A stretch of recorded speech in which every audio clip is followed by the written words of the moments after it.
আসসালামু আলাইকুম। এই যে দেশি মলা মাছ, তো আজকে আমি মলা মাছটা রান্না করব। তো কী কী দিয়ে রান্না করে দেখুন, আলু, বেগুন, টমেটো, তারপর কাঁচামরিচ দিব, একটা পেঁয়াজ পাতা সেটা দিব, পেঁয়াজ। তো সবগুলোতে মিক্স করে রান্নাটা করব, তো সাথে থাকুন। আমার সব কাটাকাটি রেডি। এদিকে বেগুনগুলা চিকন করে কাটিয়ে নিচ্ছি, আলুগুলো চিকন করে কাটছি, টমেটোগুলো, আর এদিকে পেঁয়াজের পাতা, পেঁয়াজ, কাঁচামরিচ, একটু রসুন, আর এদিকে আমার মলা মাছ। তো সব কিছু রেডি আছে। তো এখন এগুলো আমি কি সব মশলা টশলা দিয়ে হাতে মাখাবো, মাখাই তারপর বসাই দিব। পাতিলে মাছগুলো নিয়ে নিছি, এখন বাকিগুলো দিব।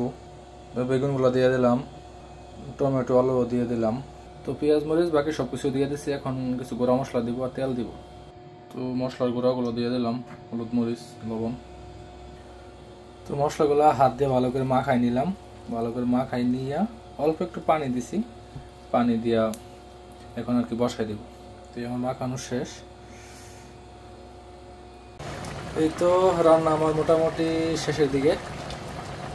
দেখেন কালারটাও ভালোই হয়েছে। তো তরকারি রান্না করে শেষ হয়ে গেল, দেখে মনে হচ্ছে ভালোই হবে। তো একটু টেস্ট করে দেখলাম ভালোই হয়েছে। আর আপনারাও সবাই জানাবেন কেমন হলো। সবাই ভালো থাকুন, সুস্থ থাকুন, আল্লাহ হাফেজ।